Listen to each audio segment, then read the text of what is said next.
Hey everyone, Evan Kirstel here with Tom from On Convergence. Tom, how are you? Doing great today, Evan. How about you? I'm living the dream, man, living the dream. Well, thanks for joining me. Shout out to our mutual friend Kevin Keeler at Enable UC, who kind of connected us for this discussion. For the folks who don't know you, maybe introduce yourself and On Convergence. What do you guys do exactly? Yeah, so I'm an industry analyst in the communications technology sector. So, I kind of grew up in the on the consulting side of this business, working with back in the old days PPXs and things like that, and then obviously kind of made the transition to the cloud and that work. And over the years, I just worked with so many different companies with so many different technologies, and just loved the strategic aspects of it. I loved hearing about what's new, what's coming. I loved kind of the thought leadership side of the business. And a couple of years ago, actually, right before COVID, believe it or not, I kind of transitioned from being a consultant and doing analyst work on the side to kind of shift to focus my attention more on analyst work. So I've been writing and speaking and researching various collaboration technologies. And during COVID, kind of was led into the augmented and virtual reality world because we weren't traveling, we weren't going to events.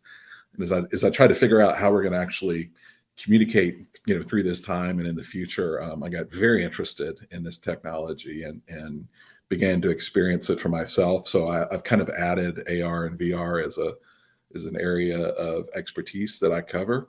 And I write frequently for No Jitter. I create video content and just really try to provide thought leadership to kind of connect the dots between some of the hype that's out there about these technologies and how enterprises are actually using them and planning to use them.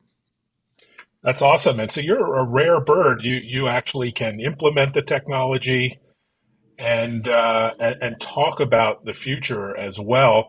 Does your family rely on you for tech support at all? Are you intimately involved with helping fix televisions and Wi-Fi connections Oh, and you, all you that kind name of it, thing? man. And that's always been the way. And it was funny because I used to kind of nerd out on that stuff, but as it became more and more of my work, like to come home and mess around with building out my Wi-Fi network or something, all of a sudden that hobby got a lot less interesting, and it felt like the workday just continued on. So I had to It never actually kind ends. of, yeah, I mean, I used to build computers, I used to do all this kind of stuff, and then it just felt like the workday never ended so I had to come up with some new hobbies to and kind of quit being such a network and technology nerd in my off time. Well, we're going to nerd out on AR and VR. Yeah, let's go. And I have an Oculus. I have all the gadgets. They're sadly kind of gathering dust on my shelf behind me. Um, so what is the state of play with AR, VR in the enterprise? Lots of hype, lots of talk, lots of buzz and marketing, even more as we get into CES. But give us a reality snapshot of what's happening or maybe not happening. Yeah, it's been, the whole journey of these technologies has been bumpy to say the least. And I kind of think we're entering into kind of the modern era of these technologies that have been around for decades now. I've done a couple of infographics with the folks at Extreme Networks, kind of Mm. looking at the history of VR. And it goes back further than you think. But it does seem like in the last, say, 5 years, we've kind of entered this modern era. And to me, I think COVID was one of the huge accelerators of this. So, kind of looking back just a little bit, 2020 was kind of a really interesting year. So, if you think about like VR, like it was always kind of a solution looking for a problem. And we didn't really, we kind of thought it was cool, but we didn't really know what does it do? Where does it fit? I think COVID began to answer that question for us. Like, how do you get together when you can't get together? And, Zoom can only, and Teams and those things can only go so far. So, I think we really kind of got a glimpse into, okay, we do have a need to go further with our communications tools and what we can currently do today with video. So I think that was kind of a huge accelerator. And then in 2021, we get the Quest 2, from Oculus, kind of the first real mainstream.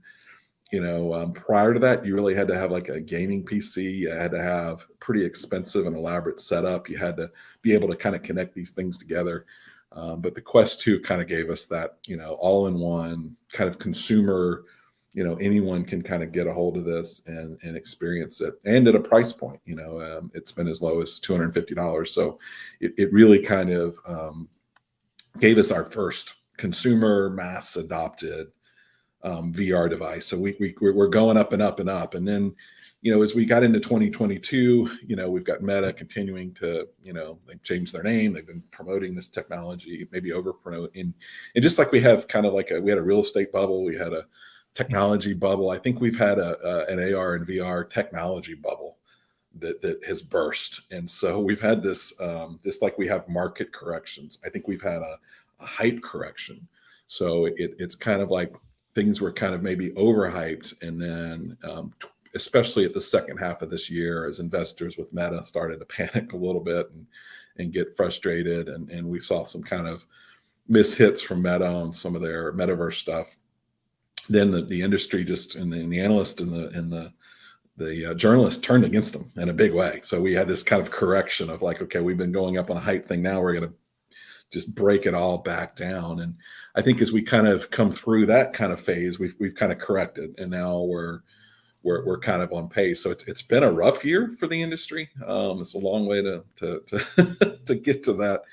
And it's been painful at times, but there's been some bright spots that I'm starting to see as we kind of finish out this year and look at next year.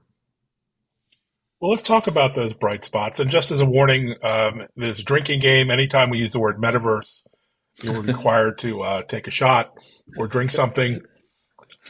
Cheers. Just kidding. But let's talk about the bright spots of AR, VR. I'll share my bright spot, which is in health technology and surgery and medical training. I know so many practitioners and surgeons and doctors and medical students using both AR and VR in real world applications that are helping them, helping save lives. And, so those wouldn't show up on any numbers in an analyst chart or, forecast. These are very niche applications, but real and really meaningful. What else? What are some of the practical applications, those bright spots that you just mentioned? Yeah, and I think you touched on a great one right there. There's a lot of the early research has been done by universities and by specialty schools, medical schools and that kind of thing. So we have seen a huge amount of traction in that particular field, and not just in kind of the physical side of surgeries and training and stuff for that, but even the mental health side is absolutely such a huge opportunity, because there's so many things you can do in a virtual world that you can't do, and things you can simulate that say someone with an anxiety disorder can't really function in a place with people. You can kind of ease them into that in virtual reality. So we're seeing every day there's a story about some success from treating young children all the way up to Mm. Alzheimer's patients. So that's wonderful to see. There's also a huge effort for VR for good, which is kind of looking at creative ways to use the technology. There's some great case studies that they've done, that people have done with Make-A-Wish Foundation, where they can create really wonderful and unique experiences that are impossible in the real world. These kids that want to go to Mars, that's their wish. We Mm. can't do that yet, but in VR we can. So I second the just amazing work that's being done out there. From more of a general business enterprise level, we've seen kind of tepid adoption.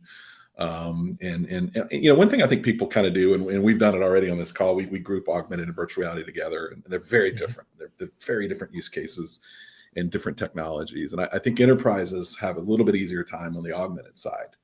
I know you probably have seen a lot of stuff and talk to people about augmented reality as being something easier to get their head wrapped around, because they can kind of see the use cases, and they can see ROI, for instance. Yeah, I've seen so many great examples of industrial applications where, a technician or an engineer has, some kind of intelligent classes to pull up manuals and communicate sort of in a hands-free mode. And yeah, really, really practical applications. Devices are here today. I think Vuzix has some pretty cool ones. And, the usability is really there. But let's switch back to the, consumer. We're still waiting for that unicorn device, right? I mean, Yeah. where's Apple's glass that's going to save or create rather this industry? Where's the next Oculus that's not $1,500? What are you seeing on the device side for consumers? Well, I think that's our biggest limitation today. It's the number one reason that this technology hasn't. It's we've had a little minor explosion maybe in the last 2 years, but the reason we haven't seen that kind of that big moment. I mean, it's we're waiting for that iPhone moment. It's like Mm. it's kind of like pre-iPhone where you've got your handspring or your I can't even remember what the little devices were that you So used, but many devices. It's yeah, but I feel like I have a museum of devices here in my basement. did you have a favorite? Did you have a favorite pre-iPhone or I pre-Android? love them all. You can't have a favorite child, but no, I think the Palm series were just so revolutionary for the time, and but Yeah, good but I mean, it was memories. still, you were one out of 100 had that device, and Mm. only kind of power users and that kind of thing, and it kind of took Apple to come in and build the iPhone, and even the first, generation or two was it didn't have the App Store yet. It didn't have 3G. I Mm. mean, it was kind of a very basic device, but they sold that vision and then they quickly accelerated on the ecosystem and the App Store and all that kind of stuff. So we're kind of waiting for that moment and obviously waiting on Apple. I mean, they're obviously the one that the rumors just are crazy. And yeah, I get tired of talking about them because they haven't done Mhm. anything. Right. Like do something and then I'll start talking about you, because until then it's like, oh, well, there's rumors that, you know, Peter Pan peanut butter is going to come out with an AR VR device. Like, I mean, it's just, that's ludicrous, but at the same time, it's, we know about as much about their Mm. plans as Apple. So, I think I've just gotten frustrated and tired, but the reality is they're one of the few companies that can put the pieces together that if you think about what it's going to take, you're going to have to come up with a device with extremely fast graphics processing, and you're going to need a device that just sips battery life doing complex things. You need something with great industrial design. You need something with a Mm. great interface. You need something because we're going to have to redefine how we interface with technology going forward. It's not going to be a QWERTY keyboard, and all that has to be thought through the operating system, and then you've got the app ecosystem and developer ecosystem that's really going to make this thing work. And then you think about things like privacy and security. Apple's not perfect, but maybe they're relatively better than some of their competitors like Meta and Google that maybe have a little bit more of trust concerns. And you start looking at who checks all those boxes, and it's Apple. I mean, they this is certainly in their wheelhouse, from that perspective. But the real interesting thing, Evan, is they've got it. They get one shot at it. If they swing and miss, it's very problematic. And at the end of the day, we're going to replace all of our digital devices with some type of metaverse device. And I think it'll be a wearable smart glasses, or smart contact type technology. But when that happens, it'll be kind of like the Apple Watch. It'll be an accessory to your phone. Mhm. But Well, you eventually said it will work. metaverse, so I'm going to insist that you drink. Okay, Um, sorry about that. I kid. I Incidentally, kid. the AR VR community would love to distance themselves from metaverse, because of all the baggage that comes along with Mm. that. And so there's actually been some discussion like, how can we, we're grouped in with metaverse. Can we ungroup? Can we kind of separate? That these are different parts of the same thing, but they don't want all the baggage that comes along with Meta in particular and the metaverse, as it relates to what they're doing, which is kind of a funny little side. And I said metaverse like 4 times. I just said it again. That's why we're going to play this game this weekend. So tell me, what's your take on the new Oculus Pro? Have you heard that you've tried it? Have you heard good things about it? And why is it so expensive? That's a great question. I haven't personally tried it. I've been a little bit on the fence about it at $1,500. I probably will pick one up here at the end of the year. But I think it's a really terrific step in the right direction, and I think it's not meant to be this Mm. next consumer device. I think it's targeted at businesses, and enterprises that want to get into augmented reality. There's not a lot of good options on the augmented reality side today from a hardware perspective. There's the Microsoft HoloLens, there's Magic Leap 2. There's a few things out there, but I think even at $1,500, it's still cheaper than those alternatives. So Mm. with some of the pass-through stuff it's doing with their cameras and augmented reality, that's really where it's targeted. And I think it's also targeted at developers to begin to build the next generation of augmented reality apps. I think that's kind of where everything will be headed. So I think this is kind of to get a head start on that. Let's get a device out there. Let's get it in the hands of developers and power users, and get them developing augmented reality and creating, because you can build anything you want. I mean, we're only limited by our creativity of our minds at that point to build these applications. So I think that was really key to get something out there. That everybody I've talked to says it's absolutely terrific. It definitely is a high-end device, but everything about it is an improvement over the Quest 2. And again, it's not meant to replace the Quest. Like, I think we'll see a Quest 3 next year. It'll be, Okay. where they'll take some of the good stuff that they've learned from the Pro and put some of that into the Quest 3. And so I think, we'll see a consumer version of something between the Quest 2 and the Quest Pro next year, maybe at a $300 to $500 price point. That'll include a lot of that functionality. So I think it's an important device, even though it's not ever going to be like a mass accepted device. I think it's an important device. And again, I think the Apple device that's rumored for next year, said I didn't like talking about them, but there's rumors that even as early as January we may get some insight into. You're here we go again. We build up our expectations, and Tim Apple lets us down. I But can't help it. I can't help it. But yeah, and the caveat, I'll believe it when I see it. But and sources have been wrong. I mean, like, even very, very good sources have been, mm. and stories of their eminent device go back almost to 2018. So Yeah, I wonder we're which we'll have first, the Apple Car or the Apple Glass. So we'll see which one you can find in the Apple Store. Let's talk about the yeah, survey that you're putting together. That was yeah. looks interesting. What's the big idea behind the survey, and what are you using the data for? Yeah, so Kevin Keeler and I are one of our BC Strategies colleagues. We've been talking for some time about AR and VR, and there's a lot of opinions. Everybody's got an opinion. The metaverse is crap. It's the future of everything. It's happening today. It's great.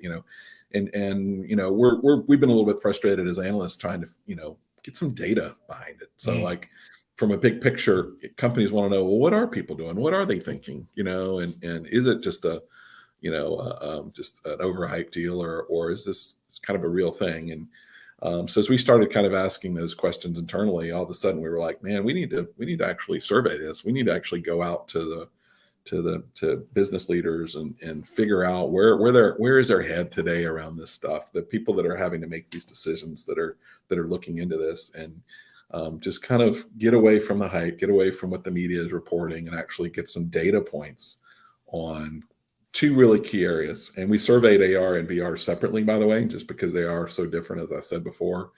And we kind of broke that down even further of, like, what are you doing today and what are your plans? And if you're not doing anything today, why? What are the obstacles? Have you not identified a use case? Is it too expensive? So we're asking those types of questions of today's use, and then looking into the future.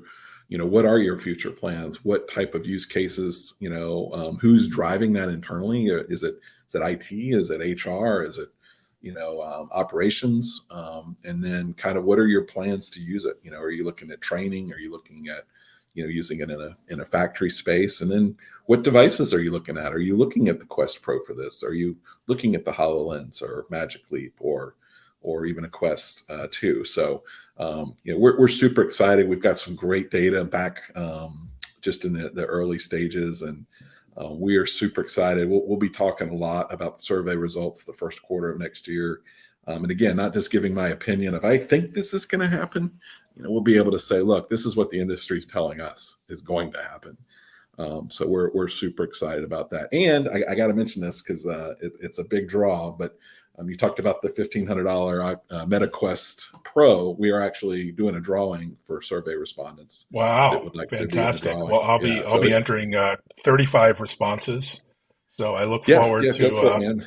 Go for it. I look We have forward an to AI engine that will weed out anybody we know to make sure that they're no, but yeah, no, it's a big deal. I mean, that's everybody wants to get their hands on one. Y'all, this is a great way to.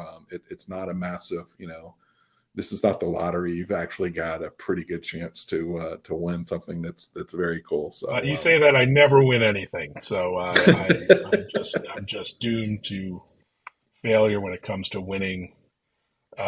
Kevin weighs in. I'm not sure I'm eligible. Well, I'm just ending the broadcast right now because of that. But no, so this has been great. We look forward to the research, following you on Twitter for more insights and analysis. And one last question: what's under the tree at the Brannon household this year? What we won't give away any secrets, but what do you think might be there?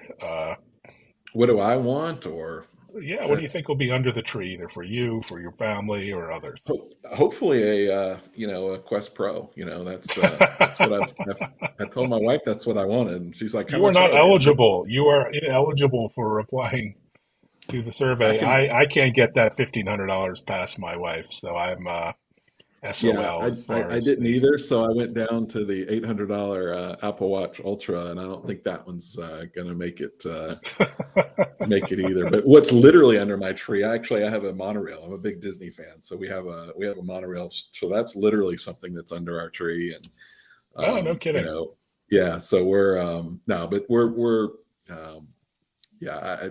It's funny though, from a technology perspective, particularly some of this stuff. You I have every reason in the world to buy this, to buy their Pro, and it's a business expense, and I can write it Of off and all that. course. But even then, you're like, man, that's a lot of money for something that does what my It's a lot of mostly money what for my something that might end up on the shelf, as my Quest 2 is. So it's kind of hard to justify. Kevin is demanding pictures of the monorail, so we're gonna go back to Twitter now to see pictures of the monorail. One of my favorite childhood memories was taking the monorail through Disney. But thanks so much for yeah. joining and sharing your insights. And follow BC Strategies, an amazing team of experts and analysts and consultants around this Evan, what industry. a pleasure. Thank you so much. Yeah, thanks. Happy holidays. Bye bye.